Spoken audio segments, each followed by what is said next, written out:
ಕೋಲಾರ ಜಿಲ್ಲೆ ಶ್ರೀನಿವಾಸಪುರ ತಾಲೂಕಿನ ಜಿನುಗಲಕುಂಟೆ ಸರ ನಂಬರ್ 1 ಮತ್ತು 2ರಲ್ಲಿರ್ತಕ್ಕಂಥ ಅರಣ್ಯ ಭೂಮಿಗೆ ಸೇರಿದಂತಹ ಜಮೀನನ್ನು ಮಾಜಿ ಸ್ಪೀಕರ್ ರಮೇಶ್ ಕುಮಾರ್ ಅವರು ಒತ್ತುವರಿ ಮಾಡಿಕೊಂಡಿದ್ದಾರೆ ಎನ್ನಲಾಗಿರತಕ್ಕಂಥ ಒಂದು ಆರೋಪದ ಸಂಬಂಧಪಟ್ಟಂತೆ ಇದೀಗ ಜಂಟಿ ಸರ್ವೆ ಕಾರ್ಯವನ್ನು ಅರಣ್ಯ ಇಲಾಖೆ ಮತ್ತು ಅರಣ್ಯ ಇಲಾಖೆ ಮತ್ತು ಕಂದಾಯ ಇಲಾಖೆ ವತಿಯಿಂದ ಹಮ್ಮಿಕೊಂಡಿರುವಂಥದ್ದು. ಈ ಬಗ್ಗೆ ಮಾತಾಡಲಿಕ್ಕೆ ನಮ್ಮ ಜೊತೆಗೆ ಜಿಲ್ಲಾ ಅರಣ್ಯ ಇಲಾಖೆ ಅಧಿಕಾರಿಯಾಗಿರ್ತಕ್ಕಂಥ ಹೇಳ್ಕೊಂಡವರಿದ್ದಾರೆ. ಸರ್, ಅಂತೂ ಇಂತೂ ಸರ್ವೆ ದಿನಾಂಕ ನಿಗದಿಯಾಗಿದೆ. ಇವು ಸರ್ವೆ ಮಾಡ್ತಾ ಇದ್ದೀರಾ, ಯಾವ ಥರ ಸರ್ವೆಗೆ ತಾವು ಸಿದ್ಧತೆಯನ್ನು ಮಾಡ್ಕೊಂಡಿದ್ದೀರಾ ಸರ್?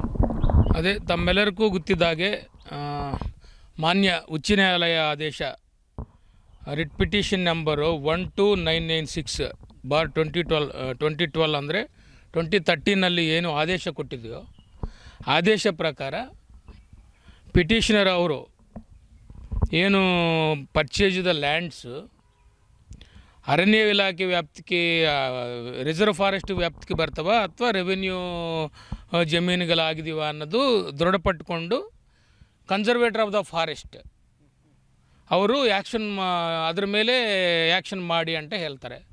ಜಂಟಿ ಸರ್ವೆ ಮಾಡಿ ಸ್ಕೆಚ್ ಪ್ರಿಪೇರ್ ಮಾಡಿ ಈ ಜಿಲ್ಲಾಧಿಕಾರಿಗಳು ಕೋಲಾರ ಜಿಲ್ಲಾ, DDLR ಕೋಲಾರ ಜಿಲ್ಲಾ ಮತ್ತು DFO ಕೋಲಾರ ಇವರು ನೇತೃತ್ವದಲ್ಲಿ ಜಂಟಿ ಸರ್ವೆ ಕಾರ್ಯ ಮಾಡಿ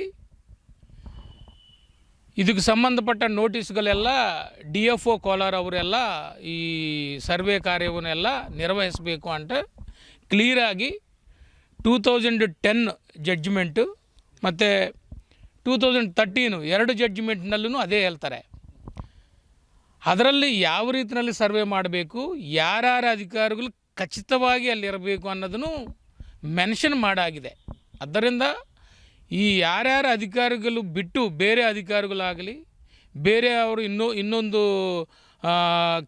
ಕೆಲ ಅಂತ ಅಧಿಕಾರಿಗಳಾಗಿ ಬಂದು ಮಾಡಲಿಕ್ಕೂ ಆಗೋದಿಲ್ಲ ಕಾನೂನು ಪ್ರಕಾರ. ಈ 3 ಅಧಿಕಾರಿಗಳು ಕಂಪಲ್ಸರಿಯಾಗಿ ಇರಬೇಕು.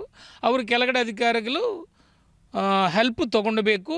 ಅದು ಪಿಟಿಷನರ್ ಅವರು ಯಾರಿರ್ತಾರೋ ಅವ್ರಿಗೆ ಸಂಬಂಧಪಟ್ಟ ಡಾಕ್ಯುಮೆಂಟ್ಸನ್ನು ನಾವು ಚೆಕ್ ಮಾಡಿ ಜಾಯಿಂಟ್ ಸರ್ವೆ ಮಾಡಬೇಕು ಅನ್ನೋದು ಜಡ್ಜ್ಮೆಂಟ್. ನಾವು ನಮ್ಮ ಜಡ್ಜ್ಮೆಂಟ್ನಲ್ಲಿ ಯಾವುದು ಸರ್ವೆ ಇದೆ ಮತ್ತು ನಮ್ಮ ನೋಟಿಫಿಕೇಷನ್ ಏನಿದೆಯೋ ಜನಿಕಲಕುಂಟೆ ಸರ್ವೆ ಮೊದಲನೇ ನೋಟಿಫಿಕೇಷನಲ್ಲಿ 1937 ಏನು ಯಾವ ರೀತಿಯಲ್ಲಿ ಸರ್ವೆ ಮಾಡಬೇಕು, ಯಾವುದು ಚೈನ್ದಿಂದ ಮಾಡಬೇಕು ಅಂತ ಕ್ಲಿಯರಾಗಿ ಅದರಲ್ಲಿ ಮೆನ್ಷನ್ ಆಗಿದೆ. ಇದು ಬಗ್ಗೆ ರೆವೆನ್ಯೂ ಅಧಿಕಾರಿಗಳು ಮತ್ತು ಅರಣ್ಯ ಅಧಿಕಾರಿಗಳು, ಮೇಲಾಧಿಕಾರಿಗಳು ಲ್ಯಾಂಡ್ ರಿಕಾರ್ಡ್ಸ್ ಬೆಂಗಳೂರು ಹಂತದಲ್ಲಿ ಎಲ್ಲದನ್ನು ಕ್ಲಾರಿಫಿಕೇಷನ್ ತೊಗೊಂಡು ಅದು ಗಂಟರ್ಸ್ ಸರ್ವೆ ಚೈನ್ ಅಂತ ಇರ್ತದೆ, ಅದು ಪ್ರಕಾರನೇ ಮಾಡಬೇಕು ಅಂತ ಬಂದಿದೆ. ಅದರಲ್ಲಿ ಯಾವುದು ಗೊಂದಲಗಳು ಆಗಲಿ ಯಾವುದೂ ಇಲ್ಲ. ಇದು ಪ್ರಕಾರ ಮತ್ತು ಕಳೆದ ಬಾರಿ ಕೂಡ ಸರ್ವೆ ಮಾಡಿದರೆ ಮತ್ತು ಕಳೆದ ಕೆಲವು ಬಾರಿ ಕೂಡ ಸರ್ವೆಗೆ ಏನು ಒತ್ತುವರಿ ಮಾಡ್ಕೊಂಡಿದ್ದಾರೆ ಅಂತಕ್ಕಂಥವ್ರು ಅವರು ಕೂಡ ಈ ಸರ್ವೆ ಕೂಡ ಹಾಜರಾಗಿರಲಿಲ್ಲ. ಇದೇ ಥರ ಆದರೆ ಏನು ಮಾಡ್ತೀರಾ ಮುಂದಕ್ಕೆ ಅಂತ? ಮಾನ್ಯ ಉಚ್ಚ ನ್ಯಾಯಾಲಯದ ಆದೇಶ ಪ್ರಕಾರ ಈ ಎಲ್ಲ ಅಧಿಕಾರಿಗಳು ಕಂಪಲ್ಸರಿಯಾಗಿ ಇರಬೇಕು. ಈ ಅಧಿಕಾರಿಗಳು ಇದ್ದ ಟೈಮ್ನಲ್ಲಿ ಪಿಟಿಷನರ್ ಅವರು ಹಕ್ಕಾಗಿ ಅವರು ಬರಬೇಕು. ಅವರು ಹಕ್ಕನ್ನು ಅವರು ಉಪಯೋಗಿಸ್ಕೊಂತಲ್ಲ ಅನ್ನೋದು ಅವ್ರಿಗೆ ಬಿಟ್ಟಿದ್ದು. ನಮ್ಮ ಉದ್ದೇಶ ಏನೈತಂದರೆ ಅವರೂ ಬಂದು ಸೂಕ್ತ ದಾಖಲಾತಿಗಳು ಒದಗಿಸಿ ಸರ್ವೆಗೆ ಸಹಕಾರ ಮಾಡಬೇಕು ಅನ್ನೋದೇ ನಮ್ಮ ಉದ್ದೇಶ. ಸರ್, ಕೋಲಾರ ಜಿಲ್ಲೆಯಲ್ಲಿ ಅರಣ್ಯ ಕಾನೂನು ಏನಿದೆ ಅದು ಬಡವ್ರಿಗೊಂದು ಕಾನೂನು ಮತ್ತು ಶ್ರೀಮಂತರಿಗೊಂದು ಕಾನೂನು ಅಂತ. ಯಾಕಂದರೆ ನೀವು ಬಡವರ ಒಂದು ಜಮೀನಾದರೆ ಬೇಗ ತೆರವು ಮಾಡ್ತೀರಾ.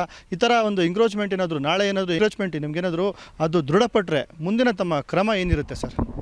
ಈಗ ತಮ್ಮೆಲ್ಲರಿಗೂ ಗೊತ್ತಿದೆ, ಈಗ ನಾವು ಎಲ್ಲದಕ್ಕೂ ಮತ್ತು ಸೆಂಟ್ರಲ್ ಗೌರ್ಮೆಂಟ್ ಅವರೂ ಇಮ್ಮಿಡಿಯೇಟಾಗಿ ಇದೇ ಒತ್ತುವರಿಗೆ ಸಂಬಂಧಪಟ್ಟ ಅವರು ಡೈರೆಕ್ಷನು ಕೊಡಲಾಗಿದೆ. ಮತ್ತು ಇಮಿಡಿಯೇಟಾಗಿ ನೀವು ಜಂಟಿ ಸರ್ವೆ ಕಾರ್ಯವನ್ನು ಮುಗಿಸಿ, ಮಾನ್ಯ ಉಚ್ಚ ನ್ಯಾಯಾಲಯ ಆದೇಶ ರನ್ವಯ ಜಂಟಿ ಸರ್ವೆ ಕಾರ್ಯ ಮುಗಿಸಿ ಇಮಿಡಿಯೇಟಾಗಿ ನಮಗೆ ರಿಪೋರ್ಟ್ ಕಳಿಸಿ ಅಂತ ನಮಗೂ ಪದೇ ನೆನಪೋಲಿಗಳು ಬರ್ತಾಯಿದೆ. ಈ ವಿಷಯದಲ್ಲಿನೂ ನಾವು ಒಂದು ವೇಳೆ ಒತ್ತುವರಿ ಆಗಿದೆ ಅಂತ ಕಂಡು ಬಂದಿದ್ದಲ್ಲಿ ಒತ್ತುವರಿ ತೆಗೆಯಲಿಕ್ಕೂ ನಾವು ಮುಂದಾಗ್ತೀವಿ ಅಂತ ಎಲ್ಲಕ್ಕೆ ಇಚ್ಛಪಡ್ತೀವಿ. ಇದಿಷ್ಟೇ ಏನು ಕೋಲಾರ ಜಿಲ್ಲಾ ಅರಣ್ಯ ಇಲಾಖೆ ಅಧಿಕಾರಿಯಾಗಿರ್ತಕ್ಕಂಥ ಹೇಳ್ಕೊಂಡವರ ಮಾತು. ಕೋಲಾರ ಜಿಲ್ಲೆಯಲ್ಲಿ ಬಡವರಿಗೊಂದು ಶ್ರೀಮಂತರಿಗೆ ಒಂದು ನ್ಯಾಯ ಇಲ್ಲ. ಖಂಡಿತ ಈ ಒಂದು ಜಂಟಿ ಸರ್ವೆಯಲ್ಲಿ ಏನಾದರೂ ಒತ್ತುವರಿ ಆಗಿದ್ದೆ ಅಂತ ಕಂಡು ಬಂದರೆ ಖಂಡಿತ ನಾವು ಅದನ್ನು ತೆರವು ಮಾಡ್ತೀವಿ ಅಂತಕ್ಕಂಥ ಒಂದು ಭರವಸೆಯನ್ನು ಈಗ ಹೇಳ್ಕೊಂಡಲು ಅವರು ಹೇಳ್ತಾ ಇರುವಂಥದ್ದು. ರಘುರಾಜ್, News 18 ಕೋಲಾರ. ಕನ್ನಡಿಗರ ಮೆಚ್ಚಿನ ನಿಮ್ಮ ನ್ಯೂಸ್ 18 ಕನ್ನಡ ಈಗ ವಾಟ್ಸ್ಆಪ್ನಲ್ಲಿಯೂ ಲಭ್ಯ. ಕರ್ನಾಟಕ ಮತ್ತು ದೇಶ ವಿದೇಶದ 360 ಡಿಗ್ರಿ ಸುದ್ದಿ ವಿವರವನ್ನ ನೀವು ನಿಮ್ಮ ಕೈ ಬೆರಳುಗಳಲ್ಲಿಯೇ ಪಡೆಯೋದಿಕ್ಕೆ ಈ QR ಕೋಡ್ ಅನ್ನ ಸ್ಕ್ಯಾನ್ ಮಾಡಿ.